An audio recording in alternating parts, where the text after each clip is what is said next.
let me start, Dr. West. You seem to be saying this, see if I got it right.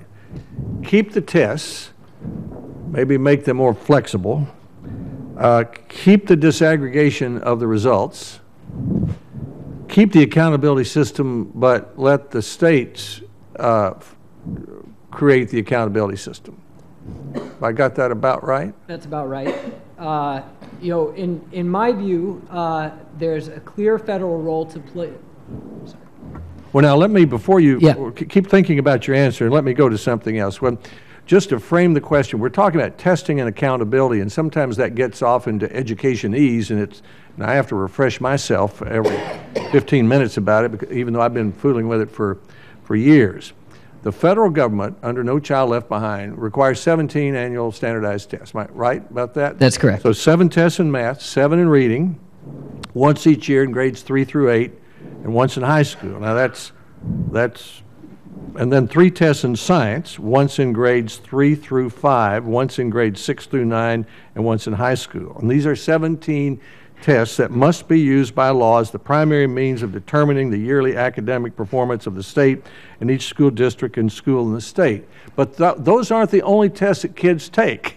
And I think that's one spotlight we ought to put on today, and I'd like for you to think about that and other members in answer to the question. For example, the Excellence in Education Foundation in Florida reported that in Florida, in addition to the 17 federal tests, there are between 8 and 200 tests administered in schools each year on top of those tests. Those are administered by the state government and required by local government. In Lee County, Florida, which is Fort Myers, there were 183 state and local tests in addition to the 17 federal tests.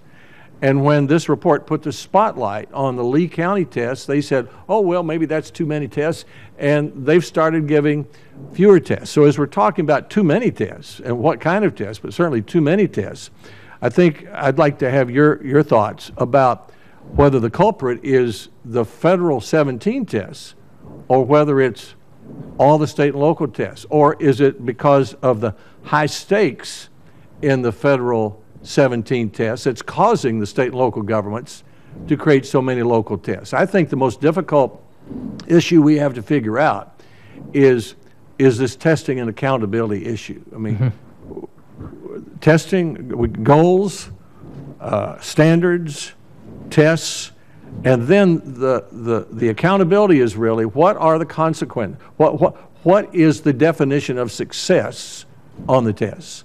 What is the definition of failure, and what are the consequences of failure? And really the debate is, who decides that? Do we decide that here, or do states decide that there? And I think I hear you saying Washington should keep those 17 tests and the disaggregation, but states should design the accountability systems. That is, in fact, an accurate summary of my recommendation. As I said, we don't have great data on the amount of testing that's going on for various purposes everywhere around the nation.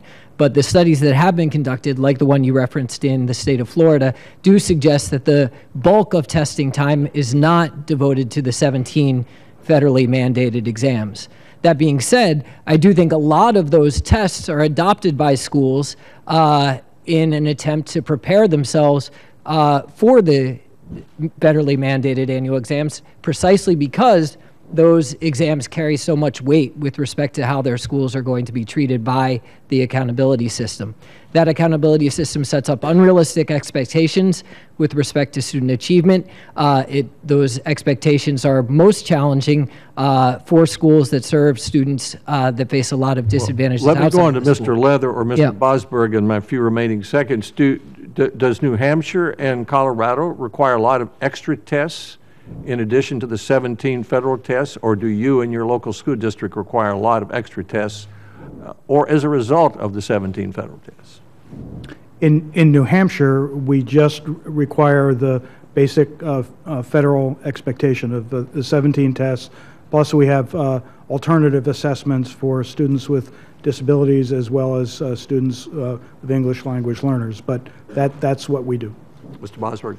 We, as a state, have adopted some other tests, and these are tests that We as a state have adopted certain other tests in Colorado, and I and other superintendents in the state are urging that the state not require those additional tests beyond, again, annual testing in 3rd through 10th grade in literacy and math, plus the science tests. Thank you, Senator Murray.